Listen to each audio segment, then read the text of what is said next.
If you travel fast enough, you can actually leap forwards in time. Time will tick more slowly for you than all your loved ones back on Earth. You might be gone for 10 years, and everyone else on Earth ages 100. So you've effectively gone into the future, and then everyone you knew when you left Earth is now dead.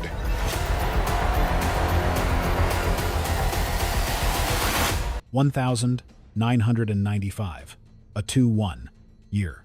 Old kid standing on his front porch in rural Missouri throws a metal screw through the air. It vanishes. Not falls, not bounces, vanishes. Like the air swallowed it whole. 30 seconds later, it reappears, clattering across the concrete as if nothing happened. Within a year, that kid will steal 6 industrial transformers from a power station. He'll black out half a town. He'll go to jail. His arresting officer will call into live national radio to confirm every word of what happened. He'll tell the biggest late-night audience in America that he's 30 days away from stepping into the machine himself, and then he'll vanish for 18 years. The internet says he died on a California beach in 1930, crushed inside a metal tube decades before he was born. The internet says he knocked on a stranger's door in Ohio carrying a box of journals with dates that haven't happened yet. The internet says people who met him couldn't remember his face 5 minutes after he left the room. None of that is true. But what actually happened? What Mike Markham himself says happened when he stepped into that machine might be stranger than any of it, because you can't debunk a man who's still alive, still posting on Reddit, still building the same machine 3 decades later. And the question that started it all, the one he asked on that porch at age 21, has never been answered. Where did the screw go? This is the real story, the one that doesn't need fiction, because the truth about Mike Markham is already impossible enough. Most versions of this story start by telling you Mike Markham was a genius, a backyard Tesla, a visionary who saw what trained physicists couldn't. That's not who he was. Mike Markham was a 2-1-year-old electrical student in Stanberry, Missouri, population barely over 1,000. He had no degree, no funding, no lab. What he had was a junkyard obsession with high-voltage equipment and a very specific motivation that almost every retelling of this story conveniently leaves out. He wanted to win the lottery. That was the plan. Build a device that could send something or someone forward in time, read tomorrow's winning numbers, come back rich, not save the world, not unlock the secrets of the universe. Just get the numbers and cash the ticket. And honestly, that might be the most believable part of this entire story. Because when was the last time you heard someone say they'd use a time machine to do something noble first? Mike's device was a Jacob's ladder, 2 metal rods set in a V-shape with high voltage running through the base. An electric arc climbs upward between the rods, crackling and buzzing. Standard physics equipment. Every university lab has one. Nothing unusual about it except Mike modified his. He aimed a compact disc laser, the kind you'd pull out of a 90s CD player, directly through the climbing arc. And when he did, something happened that no textbook had ever described. A circular distortion appeared in the air about 8 inches across, like heat shimmer rising off summer pavement. Except there was no heat source. It just hung there between the rods, perfectly still. Mike grabbed a sheet metal screw and tossed it through. Gone. Not deflected, not knocked aside. The screw entered the shimmer and ceased to exist. The space where it should have been was simply empty. Mike stared, waited. Nothing happened. He powered down the device and turned toward the house. That's when he heard it. A small metallic clatter behind him. The screw, rolling to a stop about 2 feet from the machine as if it had been dropped from thin air. Now that moment, right there, that's the fork in the road. Most people would have backed away, called someone, questioned their own eyes. Mike Markham did none of those things. He started doing math, and the math told him one thing. He needed more power. A lot more power. The kind of power you can't buy on a 2-1-year-old's budget. But here's the thing about Mike Markham. When the math said he needed something, he went and got it, legal or not. And that's exactly what he did next. The St. Joseph Light and Power Generating Station in King City, Missouri, had 6 industrial transformers sitting in its yard. Each one weighed over 300 pounds. Together, they were worth roughly $13,000. Mike stole all 6. He hauled them back to his property one by one. 4 ended up in his back bedroom. 1 went on the porch, wired directly into the home's electrical fuse box. From there, Lines ran to what investigators would later describe as something resembling a massive television antenna. When Mike powered it up, the results were instant and catastrophic. The device drew so much current that it browned out multiple neighboring properties. Lights flickered for a quarter mile in every direction. Home appliances shorted out. The local power grid buckled under a sudden unexplainable surge. Utility investigators traced the draw straight to Mike's address. Police arrived with a search warrant. They found Mike asleep. Around him, transformers, a homemade cigarette lighter built from a microwave oven, an electric piggy bank, and the skeletal remains of the most ambitious garage experiment in rural Missouri history. A 1995 Stanberry Police Department report confirms every detail. Mike Markham was arrested, and here's where his mind worked in a way that tells you everything about who he is. Facing serious theft charges, Mike calculated that his best defense was to sound insane. He told the judge under oath that he was building a time machine. The judge wasn't impressed. 60 days in county jail, 5 years of probation. But those 60 days didn't slow Mike down. They sharpened him. He spent every waking hour in that cell sketching circuit diagrams, refining calculations, planning a version he'd build legally with purchased parts, with donated equipment, with help from people who actually believed him, because while Mike sat in jail, his story had made the Kansas City Star. A weird crime blotter item. Missouri man steals transformers, claims he's building a time machine. Most people read it and laughed. One person didn't laugh. A man in the Nevada desert whose entire career was built on finding the strangest stories in America and putting them on national radio. Art Bell, host of Coast to Coast AM, the most listened to late-night radio show in the country. Millions tuned in after midnight every night. Art Bell wanted Mike Markham on the air. And what happened on that broadcast on April 18th, 1995, is the moment this story stopped being local news and became something the world would argue about for the next 3 decades. April 18th, 1995. Coast to Coast AM. Art Bell behind the microphone. Mike Markham on the phone, nervous, stumbling over his words. Art Bell had spent decades interviewing people who claimed impossible things. He knew when someone was performing for an audience and when someone genuinely believed their own story. His skill wasn't believing callers. It was knowing which callers believed themselves. Mike told Art everything: the Jacob's ladder, the laser modification, the shimmer, the screw that vanished and reappeared, the math behind scaling it up, the transformers, the arrest, the jail time. He held nothing back. Art listened. Then he asked a question that separated him from every other interviewer who'd ever talk about this case. How do you know the object actually vanishes? Could it be an optical illusion from the Ark? Mike's answer was immediate and specific. He described the sensation in the room when the field was active, the air changing texture, a feeling of wrongness like the space itself was holding its breath. He said he wasn't the only one who noticed. His dog refused to come near the equipment anymore. When the field was running, animals wouldn't enter the room. Something about the electromagnetic distortion made living things instinctively pull away. Art went quiet. A long pause on live radio, which, for Art Bell, meant something had genuinely registered. And then the phone lines lit up. One of the callers was a man named Tom Hampton, Mike's arresting officer. Think about that for a second. The cop who walked into this kid's house found him asleep, surrounded by stolen transformers and homemade electrical devices, and put him in handcuffs. That cop was now calling into the same national radio show live while the kid he arrested was still on the air. The moment surprised both Art Bell and Mike. Nobody expected it. Hampton didn't call to debunk anything. He didn't call to mock. He confirmed the arrest. He confirmed what they found in the house. And his tone, the thing listeners picked up on immediately, carried no laughter, no dismissiveness. Just a straightforward confirmation from a law enforcement officer who had walked into that garage and seen what was there. By the time the broadcast ended, Mike had done something nobody anticipated. He gave out his personal phone number on national radio. For the next 3 straight days, his phone didn't stop ringing. Listeners from across America, electrical engineers, amateur physicists, conspiracy researchers, wealthy enthusiasts, offered money, ideas, and spare parts. Mike took everything they sent. The first machine ran on kilowatts. The second one, built with listener funding and donated components, was designed for 3 million watts. Mike replaced the CD laser with rotating magnetic fields. He cited inspiration from the Philadelphia experiment, the alleged 1000. 943 Navy project that supposedly rendered a destroyer escort invisible and may have displaced it through time. That experiment has been thoroughly debunked. But the engineering principles Mike borrowed from it were real enough to produce results. Over the next 18 months, he conducted over 200 tests. Objects, small animals, hamsters, guinea pigs, items placed in the field, observed, documented.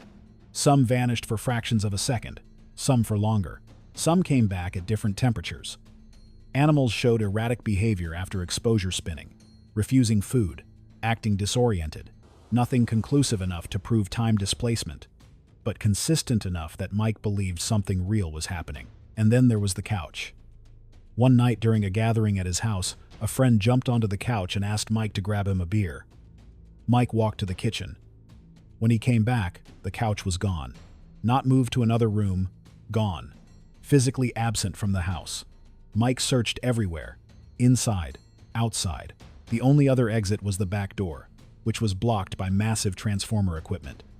A couch is not a small object. You can't palm it. You can't hide it under a cushion. It was there, and then it wasn't, and it never came back. Mike told this story to Art Bell on a later broadcast. He didn't present it as proof of anything.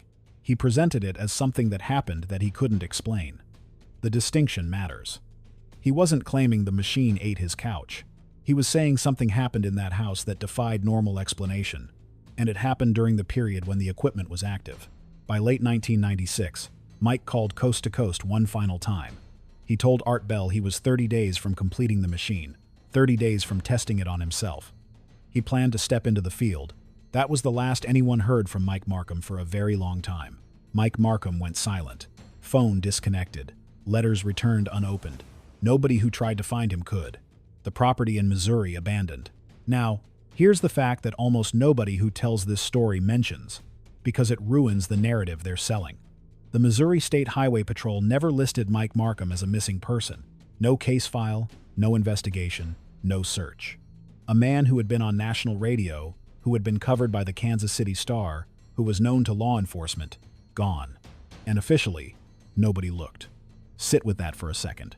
Either Mike's disappearance wasn't considered suspicious by anyone who actually knew him, which suggests he simply left town, the way broke young men with no support system sometimes do, or someone, somewhere, decided that looking for the time machine guy wasn't worth the paperwork. But the internet doesn't do silence. The internet fills silence with stories. And the story the internet chose to tell was spectacular. The legend goes like this. A body washed up on a California beach in the 1930s.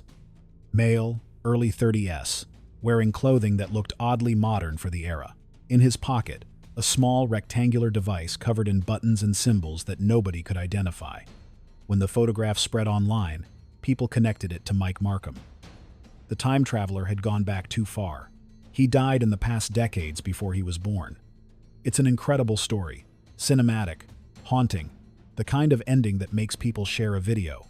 And Mike Markham himself has called it, in his exact words, complete nonsense. In February 2022, Markham posted on Reddit's paranormal forum under the account name Real Madman Markham. His words, "Rumors are ablazing that I am dead, not well, and had time traveled to 1930 something, where I died on a beach in a tube. Whoever posted those pictures of a redhead, that is also not me. It was some school kid with my name that someone long ago attributed to me. The man the internet declared dead was on Reddit correcting his own obituary. But here's the thing. Debunking the myth doesn't answer the real question. Mike Markham did disappear for years. Where was he? What happened after he stepped into that machine? For 18 years, the answer was silence. And then, in 2015, a voice returned to late-night radio that Art Bell hadn't heard since the Clinton administration, 2015. Art Bell had a new show, Midnight in the Desert. Smaller audience than Coast to Coast's Peak, but still a platform with dedicated listeners. And Mike Markham called in. He was in his early 40s now. His voice was different, older, more measured, carrying a weight it didn't have at 21. But it was unmistakably the same person who had described a shimmer in the air on a Missouri porch 2 decades earlier.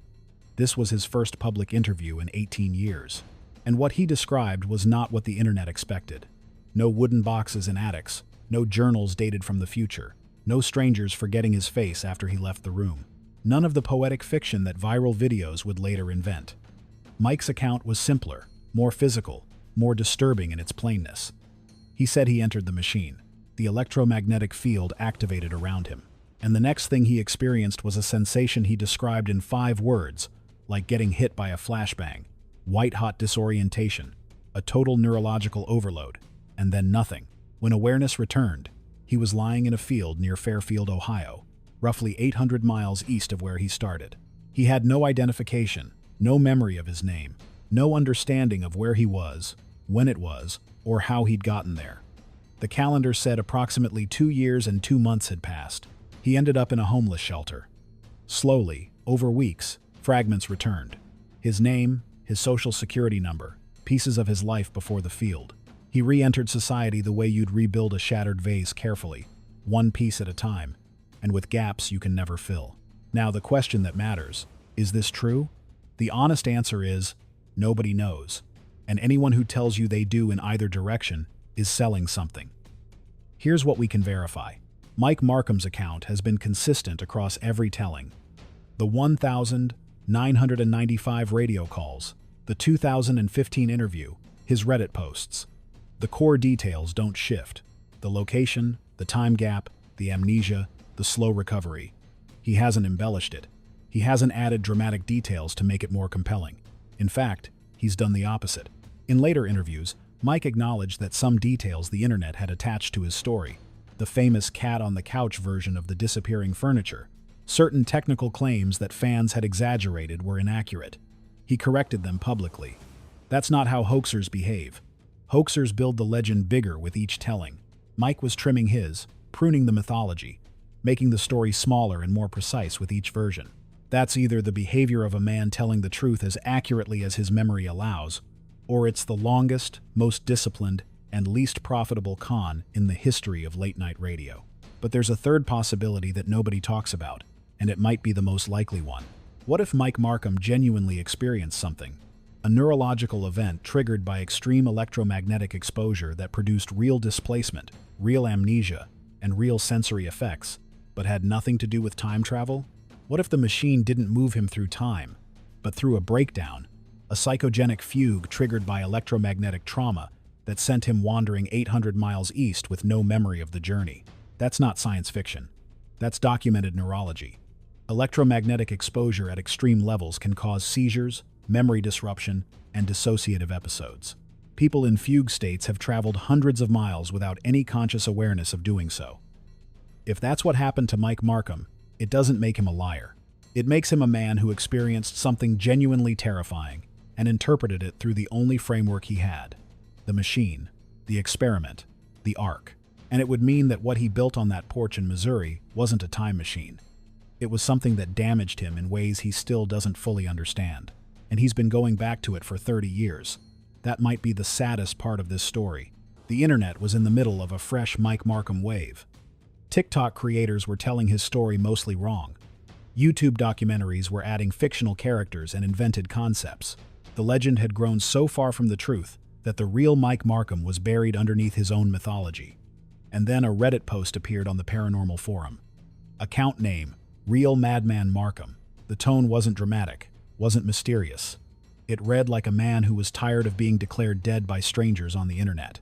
He confirmed he was alive and living in Hawaii. He found the island difficult to adjust to.